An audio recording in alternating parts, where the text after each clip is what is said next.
Halo teman pemilih, bagaimana kabarnya? Mudah-mudahan selalu dalam keadaan sehat ya.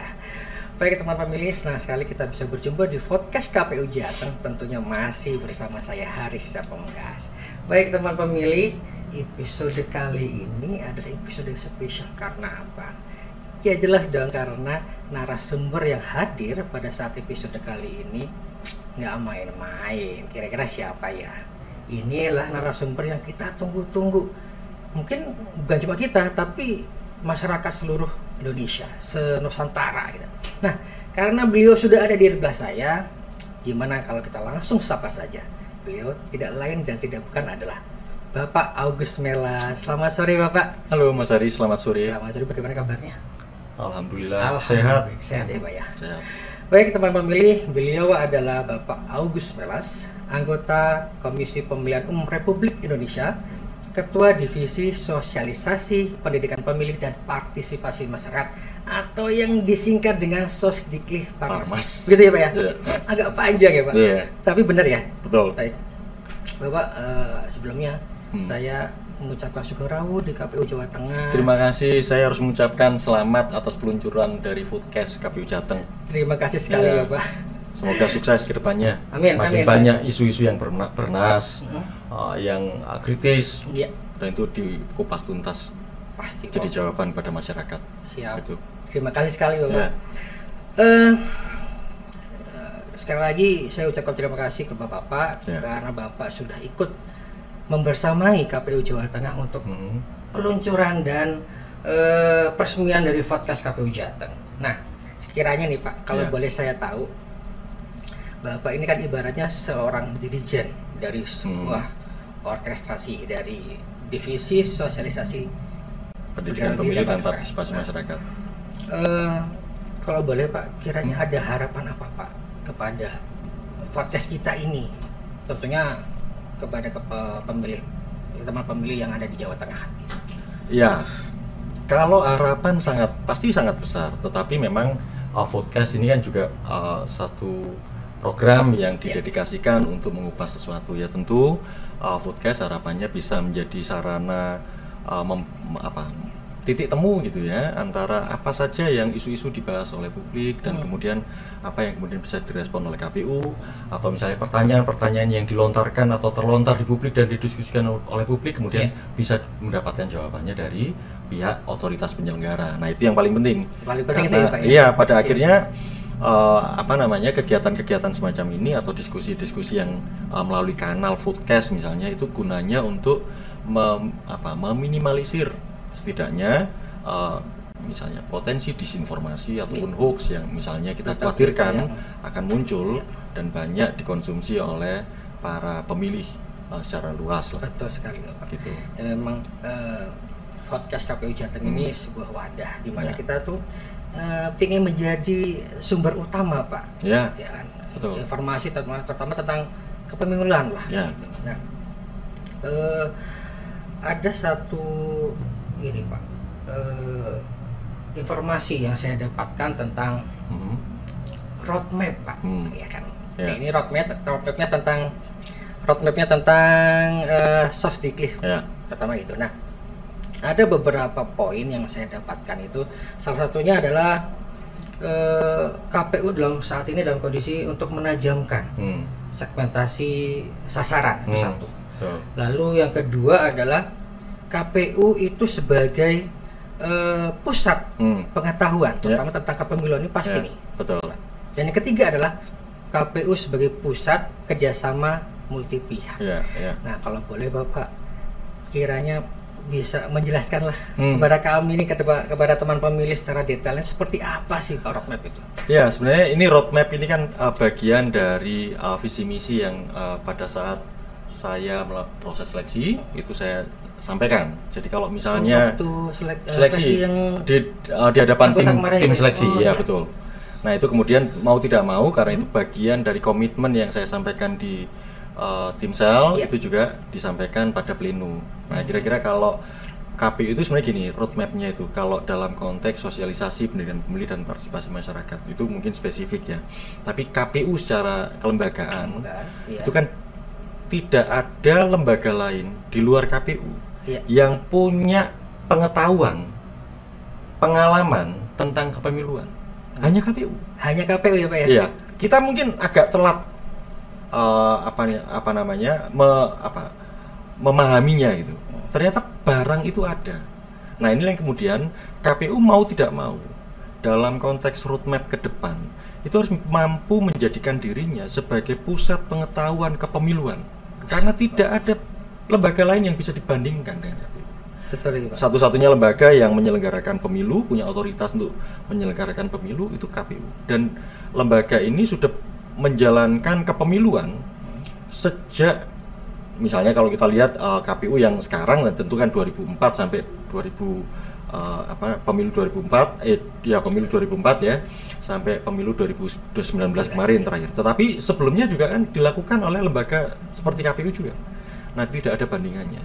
Nah, yang kedua, karena KPU itu otoritas penyelenggara pemilu, maka KPU menjadikan dirinya itu menjadi pihak yang sangat dibutuhkan oleh pihak-pihak lain. Apakah itu perguruan tinggi, apakah itu kelompok-kelompok masyarakat sipil, apakah itu organisasi internasional.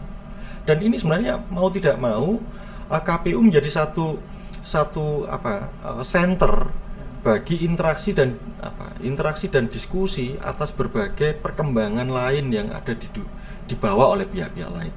Dan itu yang kemudian butuh kerjasama. Nah, kolaborasi dari multi pihak. Di situ tidak terbatas pada sektor negara, tetapi juga sektor masyarakat, bahkan mungkin ke depan itu mungkin sampai ke sektor dunia usaha. Karena bagaimanapun sampai ke sana ya Pak ya? Karena gini, stabilitas politik di suatu negara berpengaruh terhadap bagaimana iklim ekonomi ya, dan itu pasti urusannya di dunia swasta bisnis. Nah, yang gitu-gitu kan memang semacam roadmap yang tentu kita harus susun dan kemudian kita mitigasi satu persatu lah, pelan-pelan di sana. Ini justru saya malah jadi tahu ternyata tidak hanya dunia keilmuan dari politik ataupun pemiluan, ternyata ada unsur dari ilmu ekonominya juga ya Pak. Ya pada akhirnya begitu. Kalau misalnya nih, ini simpel saja. Ada filsuf berkebangsaan Spanyol namanya José Ortega Gasset. Dia bilang gini, kesejahteraan kaum Demokrat apapun jenisnya bergantung pada satu detail teknis yang kerap dianggap sepele, yaitu undang-undang pemilu. Jadi pemilu itu dan termasuk penyelenggara pemilu kelihatannya kerja-kerja teknis, detail, tapi sebenarnya kontribusinya itu besar terhadap pembentukan kesejahteraan. Dan itulah kemudian tujuan kita berbangsa dan bernegara kan, mensejahterakan, memakmurkan kehidupan bangsa, baik dari sisi ekonomi, baik dari sisi lahir, batin, semacam itu kan, pendidikan, macam-macam. Dan itu hasilnya dari pemilu. Nah, yang ini saya mau tanyakan lagi tentang menajamkan segmentasi sasaran. Betul. Apakah segmentasi untuk pemilih milenial termasuk di situ, Pak? Ya, ini gini, kan sebelumnya bagaimanapun juga organisasi yang baik itu adalah organisasi yang punya komitmen tentang kesinambungan. Harus diakui, KPU periode sebelumnya, kalau kami kan di periode 2022-2027, nah periode sebelumnya kan sudah punya segmentasi pemilih yang sudah digarap. Dan itu juga sampai sekarang itu tetap dipergunakan oleh KPU periode kami. Masih dilanjutkan ya? Dilanjutkan oleh KPU periode 2022-2027. Tetapi dari segmen-segmen yang tersedia, kemudian ada penajaman, ada semacam review. Ini kira-kira konteksnya gimana? Misalnya gini, tahun 2024 mendatang, kalau kita lihat proyeksi pemilih kita, itu kalau misalnya anggaplah kita punya cut off antara usia pemilih pemula 17 tahun nanti pada 14 Februari 2024 sampai dengan katakanlah kesepakatan di antara para ahli tentang studi-studi tahapan generasi ya. Ada yang bilang 39, ada yang 40. Anggaplah kita taruhlah 17 tahun sampai 40 tahun pada tahun 2024 mendatang. Itu proporsinya antara 55 sampai 60%. Suka tidak suka, dia menjadi lapisan pemilih dominan. Nah, suka tidak suka, generasi pemilih muda yang ada di Indonesia itu juga punya preferensi, punya karakteristik, punya genetika yang total berbeda. Berbeda ya Pak ya? Kalau saya misalnya selepas itu kan, saya mungkin generasinya setelah pasca baby boomer itu terus baru saya itu baru kemudian masuk anggaplah milenial lah sampai milenial. Terus kemudian sekarang Gen Z gitu. Nah itu kan masih mengalami sesuatu yang transisi dari kehidupan saya itu di periode itu generasi mengalami transisi antara kehidupan yang pada masa itu ya Pak? Iya, masih manual, misalnya telepon masih koin gitu kan, masih pakai pager, dan dengan generasi yang sekarang begitu dia lahir menjalankan aktivitas dan berinteraksi sosial itu sudah menggunakan smartphone, gadget. Iya, sangat punya apresiasi yang tinggi terhadap perkembangan teknologi, inovasi itu. Nah itu kan total berbeda, punya karakter yang berbeda, punya tuntutan yang berbeda, punya cara pandang memahami masa depannya berbeda. Nah ini yang harus kita jawab. Nah ini yang kemudian yang dimaksud dalam konteks penajaman segmentasi pemilih. Faktanya 2024 hampir 60% atau lapisan pemilih muda kita itu posisinya dominan ya Pak, 60%. Harus dijawab seperti apa kan? Nah itu luar biasa sekali. Ini saya juga termasuknya menambah wawasan, ternyata memang sebanyak itu gitu loh. Betul, dan itu situasi yang sebenarnya normal. Ya setiap bangsa punya periode generasinya. Tetapi memang begitu sekarang 17 tahun sampai 40 tahun di 2024 proyeksinya hampir 60%. Kita mau apain? Pertanyaan, apakah generasi muda ini yang hampir 60% memahami atau tidak, atau mendiskusikan atau tidak pemilu itu seberapa penting? Nah, seberapa penting bagi pemilu mereka? Bagi masa depannya, ya. Bagi bangsanya. Nah, suka tidak suka 60% lapisan generasi muda yang akan menjadi pemilih tahun 2024 suka tidak suka, mereka mau tolak, mereka mau rangkul, beban tanggung jawab masa depan ada di pundak mereka. Betul sekali Pak. Momentum pemilu itu jadi momen untuk mengganti menseleksi kepemimpinan. Nah ini menjadi relevan. Baik. Nah ini ada kaitannya juga tentang beberapa kali kita melakukan kegiatan sosialisasi Pak kepada masyarakat, entah itu dengan masyarakat, dengan para mahasiswa, pelajar juga. Nah, banyak sekali pertanyaan yang akhirnya menjurus satu pertanyaan tentang ini pemilu tahun 2024 ini ditunda nggak sih gitu, karena jujur saja banyak informasi yang di luar, terutama yang kemarin imbas dari putusan Pengadilan Negeri Jakarta Pusat. Nah, mungkin Bapak Agus Melas bisa menjelaskan ke teman pemilih sebenarnya pemilu kita, pemilu tahun 2024 ini tunda atau berjalan gitu. Ya, pertanyaan itu memang menghiasi diskursus publik. Nah, cuman yang memang kita harus dudukkan persoalan. Saya bukan menyangkal bahwa wacana itu tidak muncul di publik. Kalau kita baca ya sehari-hari di media memang itu fakta. Tapi KPU harus disampaikan ke publik. KPU tidak dalam kapasitas untuk mengcounter wacana itu. Justru yang kita munculkan adalah KPU itu hampir setiap hari melalui media sosialnya, baik itu yang dari mulai KPU RI ke provinsi, kabupaten kota, ada 514 satuan kerja kabupaten kota.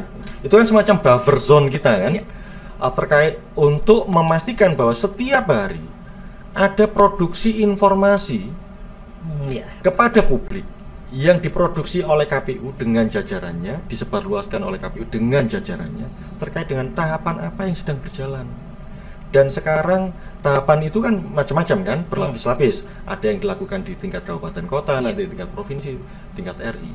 Nah itu yang kita bisa pastikan. Jadi kita mungkin tidak harus, atau memang bukan porsi kita untuk kemudian merespon dan ikut berpolemik tentang isu penundaan atau tidak. Tetapi kita hanya bisa memastikan ke publik saat ini KPU sedang pada tracknya, yaitu melaksanakan berbagai tahapan pemilu sebagaimana diatur melalui PKPU 3 tahun 2022 tentang tahapan, program, dan jadwal di situ. Nah itu paralel dengan itu kan hampir setiap hari kita bisa disampaikan ke publik. Saat ini proses pemutakhiran daftar pemilih tahapannya prosesnya seperti ini. Kemudian calon perseorangan untuk DPD seperti ini. Kemudian penetapan daerah pemilihan, penetapan partai politik peserta pemilu. kami juga sekarang sedang menyusun beberapa peraturan pelaksana seperti peraturan tentang pencalonan, peraturan tentang dana kampanye, peraturan KPU tentang logistik pemilu, dan kemudian misalnya nanti untuk kampanye juga peraturan PKPU tentang kampanye. Jadi kita hanya bisa memastikan ke publik KPU tidak berpolemik tentang itu, tetapi KPU sedang serius menjalankan berbagai tahapan pemilu yang jadi mandat dari Undang-Undang 7, dan itu juga mandat konstitusi. Begitu ya Pak. Begitu. Nah begitu teman pemilih ya, sudah jelaskan bahwa tadi yang dijelaskan oleh Pak Agus Melas bahwa KPU berkomitmen untuk menjalankan tahapan-tahapan yang sudah ditetapkan berdasarkan undang-undang dan PKPU ketika tahun 2000 itu Pak ya, untuk tahapan ya. Baik Pak, saya ada sedikit pertanyaan lagi tentang KPU ini kan selalu menggaungkan tagline bahwa pemilu sebagai sarana integrasi bangsa. Nah, menurut Bapak yang dimaksudkan itu sebenarnya seperti apa sih Pak? Karena ini seperti baru bagi kami gitu. Ya. Sebenarnya bukan baru ya. Ini justru muncul dalam berbagai literatur kepemiluan. Oh, gitu, cuman jarang kita sentuh. Misalnya pemilu itu punya misi. Atau bahasanya bahasa baru bagi kami Pak. Oh ya bisa jadi ya, bisa jadi. Tapi oke lah. Ini gini. Selama ini ya saya ikuti pemilu sejak tahun 99 Mas, sebagai pemantau pemilu sampai sekarang ya, awal-awal itu. Nah, itu kemudian termasuk di sana secara otodidak juga mengkonsumsi kan berbagai literatur pemilu. Nah, ternyata pemilu itu kan punya misi.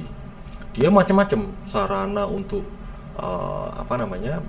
pergantian kekuasaan secara damai, sarana misi untuk aspirasi dari suara pemilih kan.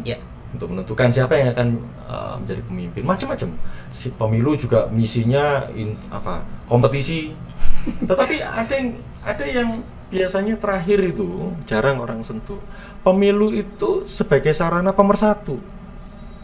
Pemilu itu kalau satu negara punya potensi terpecah-pecah, apakah latar belakang etnis yang beragam segala macam ya, itu justru dengan pemilu mereka menyatukan dirinya gitu. Nah, makanya pemilu itu bukan hanya dipahami dalam konteks kontestasi. Oh ya, dimensi pemilu pasti ada kontestasinya. Seperti pemilu sebelumnya. Ya, ada dimensi kompetisinya itu pasti ada.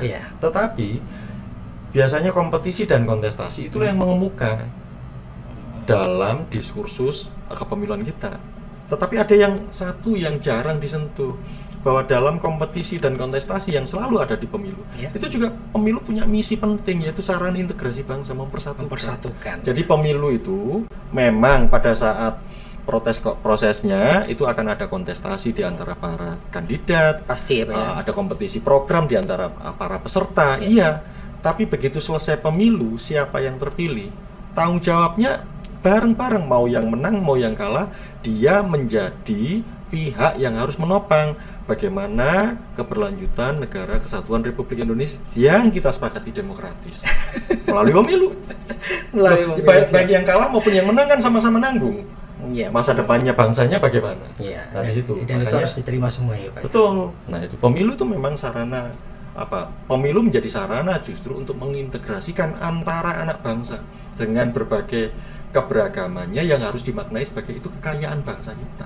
Betul sekali Bapak, luar biasa sekali. Di situ kalau sebenarnya itu literatur pemilu. ini semacam pelajaran tentang kepemiluan ya, terutama bagi saya dan teman pemilih khususnya. Dan tadi karena disinggung tentang ada hasil pemilu kan gitu, bahwa tapi ujung-ujungnya kalau kita berbicara pemilu tidak hanya tentang hasil kan tadi Pak. Ada yang berkata tentang tingkat partisipasi. Tahun 2019 kemarin, pemilu kemarin, tingkat partisipasi sekian, artinya melebihi target dari target nasional. Lalu ada pilkada ya Pak ya, tahun 2020. Di tengah-tengah COVID ini ditetapkan sekian persen, dan itu juga melebihi dari target. Nah, nanti di pemilu 2024 untuk besaran target dari yang ditetapkan oleh KPU Republik Indonesia itu berapa persen, dan apakah ada strategi khusus Pak untuk bagaimana supaya target yang sekian diterapkan itu sudah bisa terlampaui jauh, bahkan yang tadinya kita tidak bisa berpikir bahwa ini bisa, ternyata terlampaui dengan jauh gitu. Ya, ini PR juga ya. PR ya Pak ya. PR kita. Saya kira kalau targetan nasionalnya kan masih tetap 77,5%. Yang kemudian di tahun 2019 lalu tembus di angka sampai 81%. Nah, bahwa ya itu kan kita bisa bilang pemilu di Indonesia termasuk tingkat partisipasinya tinggi dari sisi keterlibatan pemilih pada hari H. Nah, itu tentu satu hal yang harus dijaga. Targetan nasionalnya tetap, kemudian bagaimana kemudian menjaga tetap 81 itu, dan antusiasme mereka untuk memahami bahwa pemilu dan suara mereka sangat berarti. Nah, ini yang sebenarnya sekarang lapisan pemilih kita yang dominan anak muda itu. Kalau kita lihat potret-potretnya dari berbagai survei ya yang dirilis secara berkala oleh lembaga-lembaga penjajak pendapat yang kredibel, sebenarnya kan ada kekhawatiran dari banyak pihak bahwa anak-anak muda atau pemilih muda apatis nih terhadap politik, terhadap pemilu, padahal politik itu keseharian gitu. Ya, situasi keseharian kita lah, iya, kita ada KTP, dengan ada KTP maka status kita sebagai warga negara, maka hak sipil, kemudian sampai berdampak mungkin hak kita untuk sekolah, untuk jaminan kesehatan, macam-macam itu politik gitu. Nah, jadi politik itu bukan sesuatu yang tinggi-tinggi, politik itu keseharian. Misalnya nama jalan depan ini jalan veteran Bapak. Jalan veteran. Dicek saja mengapa muncul jalan veteran. Dia dihasilkan dari produk apa. Kalau misalnya dia jalan provinsi, biasanya dalam bentuk perda. Kalau perda itu siapa yang bikin? Gubernur sama DPRD. Kalau jalan nasional, presiden sama DPR karena bentuknya undang-undang. Jadi itu produk-produk politik. Nah, kalau misalnya jalan di depan itu berlobang, terus bagaimana? Ini persoalan-persoalan politik itu persoalan yang keseharian kita. Nah, dikhawatirkan anak-anak muda tidak terlalu peduli atau apatis gitu dengan politik karena itu. Padahal yang harus digugah ke mereka, politik itu soal keseharian. Nah, kemudian keseharian kita itu ada momentumnya di setiap 5 tahun sekali. Karena itu konstitusi, pemilu dilaksanakan setiap 5 tahun sekali kan. Itu menjadi penting.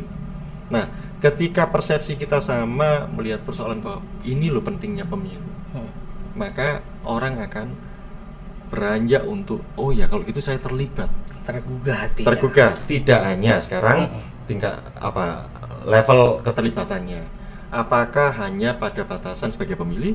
Itu satu hal. Tapi pemilu kan dipersiapkan jauh-jauh hari sebelum hari H. Mereka bisa punya ruang, apakah misalnya jadi pemantau, jadi relawan demokrasi, jadi misalnya pihak yang mengawasi atau partner dari pengawas segala macam, atau partnernya dari KPU, itu kan macam-macam. Di situ sih sebenarnya. Nah, ini kita sekarang ini tantangan kita memaknai bagaimana keterlibatan itu tidak hanya sekedar pada hari H. Tentu targetan nasional yang 77,5% dan kemudian pengalaman tahun 2019 lalu tembus di angka 81% itu harus dijaga. Tapi bagaimana kemudian memaknai keterlibatan di proses-proses yang ada. Nah, ini yang sedang kalau dalam konteks divisi sosialisasi pendidikan pemilih dan partisipasi masyarakat, ini yang coba kita ukur dan kita nilai melalui indeks partisipasi pemilu untuk memotret itu. Jadi kita mulai kombinasikan kuantitas itu penting, tetapi juga kualitas ini harus dimaknai oleh kita. Nah, sekarang kita punya ruang gerak untuk itu. Kalau pemilu 2019 lalu saya bisa memahami, kita ngejar kuantitasnya. Target partisipasinya tembus. Gitu. Nah, tapi kan persoalannya apakah di 2024 hanya sekedar turn out aja kan? Betul. Nah, makanya perlu yang lain. Nah, ini yang kemudian misalnya kanal-kanal program aktif program-program KPU ya tentu kita harus dorong untuk membuka ruang bagi adanya keterlibatan dari masyarakat secara lebih luas. Nah, itu makanya kan sekarang coba misalnya dalam konteks kan kita sekarang teknologi informasi mengemuka. Misalnya ada sistem informasi tentang partisipasi masyarakat, dia didedikasikan untuk memotret segenap aktivitas yang dilakukan oleh satuan kerja kita di tingkat provinsi, kabupaten, kota, baik yang programatik maupun yang inisiatif masyarakat. Sampai ke situ ya Pak ya? Siparmasnya begitu. Di Siparmas diimplankan skala-skala pengukuran termasuk metodologinya untuk menilai bagaimana tingkat dari keterlibatan masyarakat melalui indeks partisipasi pemilu. Nah di situ, nah ini yang di periode ini melanjutkan periode kemarin mencoba untuk memaknai partisipasi dari masyarakat itu. Baik, gitu. Luar biasa sekali. Ini saking kita serunya berbicara, saya sampai lupa loh bertanya ke Bapak. Apa itu? Ini kok Bapak kok bisa sih Pak, dari mana kok bisa ternyata terjun ke dalam ke dunia terjun atau kejeblos? Nah itu saya mau berbicara kejeblos tapi bagaimana? Tapi lebih enaknya terjun saja Pak. Ya kan, mungkin kalau saya sepintas membaca profil Bapak, kalau nggak salah dari kegiatan mahasiswa ya Pak? Iya. Sudah ikut ya Pak? Iya. Kalau nggak salah tahun 99, 98 ya. Itu boleh dong cerita Pak, supaya teman pemilih, khususnya teman pemilih di Jawa Tengah juga mengenal lebih jauh Bapak August Melas ini, sejarahnya, track recordnya tuh bagaimana hingga dari zaman dulu mudanya sampai ke detik ini menjadi anggota KPU Republik Indonesia. Ya karena bulan puasa nggak boleh ria lah ya. Gini, ya tapi ya saya juga tidak pernah punya cita-cita apakah jadi apalagi jadi penyelenggara pemilu. Dulu itu keterlibatan di dunia pemilu kan jadi pemantau pemilu. Kebetulan tahun 99 itu saya diminta untuk 99 ya? Untuk pemilu 99, dia 99 lah itu persiapan pemilu itu, pemilu 99 itu saya jadi wakil sekjen atau presidium internal untuk komite independen pemantau pemilu di Jawa Timur. Pemantau pemilu di Jawa Timur, ya. Provinsi Jawa Timur. Provinsi Jawa Timur. Jadi saya harus mengurusi logistik dari para pemantau, personel itu di 38 kabupaten kota. Kira-kira itu. Nah, selesai pemilu 99, saya melihat pemilu kayaknya kalau hanya pemantauan saja mungkin kurang nih. Nah, saya ketemu literatur. Ternyata pemilu itu begitu belajar pemilu dikuliti itu kayak ngupas bawang tuh. Makin satu-satu ada gitu. Sampai ketemu ada dimensi yang sangat penting dalam konteks pemilu tetapi tidak banyak yang menekuni, kira-kira gitu loh. Itu namanya matematika pemilu. Nah, itu saya bersentuhan dengan itu. Nah, itu waktu itu konteksnya untuk daerah pemilihan. Districting itu kan jadi satu disiplin dan kajian tersendiri di negara-negara yang peradabannya mapan lah. Ya, berkembang. Itu dipelajari di kampus, di perguruan tinggi itu districting itu ada teorinya sendiri dan itu biasanya melibatkan multidisiplin ilmu, ada kartografi, ada statistika, ada matematika, ada sosiologi, antropologi, macam-macam. Di luar itu banyak juga ya Pak? Ya, nah bahkan termasuk juga matematika pemilu itu tentang bagaimana mengubah suara menjadi kursi pakai metode hitung bagaimana. Nah itu matematika tuh. Makanya ada itu literatur yang saya sempat baca lah tahun 2002 ya kalau nggak salah. Yang ditulis sama Michel Balinsky, Batten Young itu. Fair Representation itu potret sejarah kemerdekaan Amerika Serikat sampai tahun 2000. Itu sejarah dia sejak berdiri, menentukan kursi DPR, bagaimana metode hitung, siapa saja yang terlibat. Itu sejarah itu dan bagaimana ada gugatan di Mahkamah Agung Amerika Serikat kan, Supreme Court. Mereka nggak punya MK. Jadi persoalan politiknya sampai ke sana. Nah, menurut saya ini menarik. Ya udah karena ketertarikan terus lama-lama ya gini loh. Kalau bekerja itu gimana Pak? Yang paling bahagia itu kan begitu Anda menekuni hobi Anda dan kemudian Anda mendapatkan kompensasi finansial yang mungkin tidak harus lebih. Rewardnya dari itu. Nah kalau pekerjaan kayak hobi ya saya menganggap itulah. Saya menyenangi ya saya jalani ya sudahlah. Akhirnya membawa saya jadi jadi KPU yang tanggung jawabnya tentu lebih beda ya.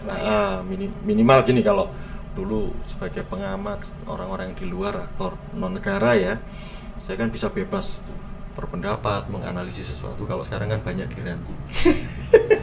Itu bukan porsinya KPU. Ya memang benar itu memang bukan porsinya KPU. Gitu. Misalnya merespon polemik isu penundaan. Loh, kan kita meresponnya tidak harus ikut memperdebatkan tunda nggak tunda dengan argumentasi bagaimana. Tapi cukup dilakukan jajaran kita memastikan ke publik ini loh tahapan yang sedang kami kerjakan. Tetap berjalan. Iya, dan secara paralel misalnya sekarang seleksi calon KPU provinsi di 20 provinsi. Yang kemudian gelombang pertama ya. Gelombang pertama, yang gelombang kedua 118 kabupaten kota, dan itu semuanya berjalan. Dan nanti akan disiapkan pasca mereka terpilih harus BIMTEK, harus segera akselerasi untuk catch up dengan tahapan. Nah, jadi kita mungkin tidak punya energi yang lebih untuk merespon hal yang bukan relevan dengan kita. Udah, beban kita itu tidak mudah.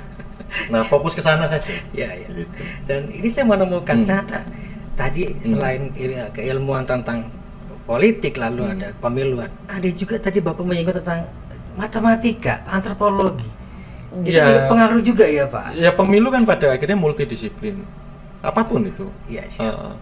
Jadi bahkan kalau misalnya saya kalau tidak salah di Austria itu ada fakultas matematik, jurusannya matematika pemilu. Ada itu.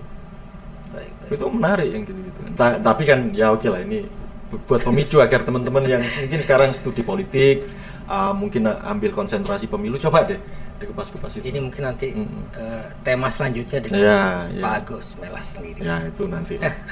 Sekarang ngomong tahapan aja lah. Baik, Bapak. Iya Mas Haris. Closing statement lah Pak.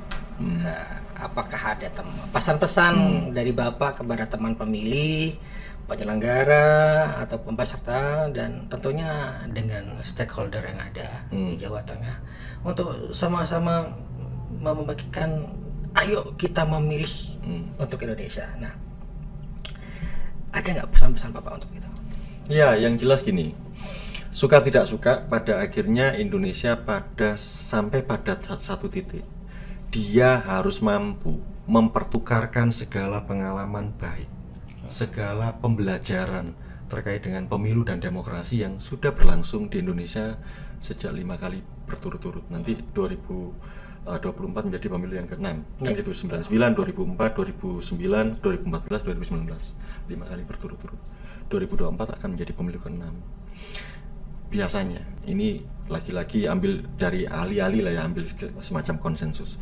Di antara ahli pemilu, ahli demokrasi itu punya konsensus bersama gini.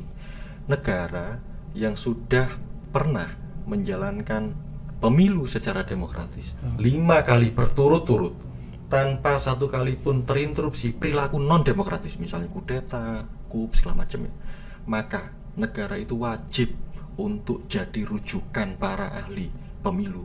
Mengapa demokrasi bisa berjalan di sana? Indonesia, negara dengan populasi muslim terbesar di dunia, archipelago, dia kompatibel dengan demokrasi, dan kita sepakati bahwa pemilu dan demokrasi sebagai sarana kita untuk mengelola tata kelola pemerintahan dan bernegara. Nah, pasca 2024, suka tidak suka, peran Indonesia sedang ditunggu di belahan dunia lain untuk mempertukarkan segala pengalaman baiknya mengelola demokrasi di tengah kondisi yang penuh keberagaman. Jadi pemilu di 2024 menjadi momentum strategis, menggunakan hak pilih itu menjadi hal yang sangat bermakna bagi masa depan Negara Kesatuan Republik Indonesia yang kita sepakati demokratis. Itu saya kira Mas Haris. Luar biasa. Baik Bapak, terima kasih atas waktu dan kesempatannya hadir di podcast KPU Jateng ini, sangat luar biasa. Kita tunggu-tunggu pastinya. Dan semoga apa yang Bapak sampaikan ke teman pemilih pastinya sangat bermanfaat ya, dan semoga Bapak selalu sehat. Amin. Selalu diberikan kemudahan dalam menjalankan pemilihannya Bapak. Kita semua lah kalau itu. Ya pokoknya sampai dengan 2024 dari jajaran kita saja proyeksinya kan sekitar 7,2 juta personel yang harus kita kelola. Nanti dari Bawaslu mungkin hampir 1 juta, jadi 8,2 juta personel yang akan terlibat dalam menyelenggarakan, baik sebagai penyelenggara maupun sebagai pengawas. Ya tentu kita harus berdoa agar kita semua diberikan kekuatan dan kesehatan untuk bisa mengemban tanggung jawab yang ada. Baik, terima kasih Bapak. Dan untuk teman pemilih yang dari tadi sudah ikut hadir di sini, ikut bincang-bincang saya dengan Pak Agus Melas dari awal sampai akhir, tetap terus dukung podcast KPU Jateng dengan cara apa? Dengan cara like, komen, dan subscribe-nya ya. Podcast KPU Jateng terupdate, bersuara kepemiluan. Terima kasih.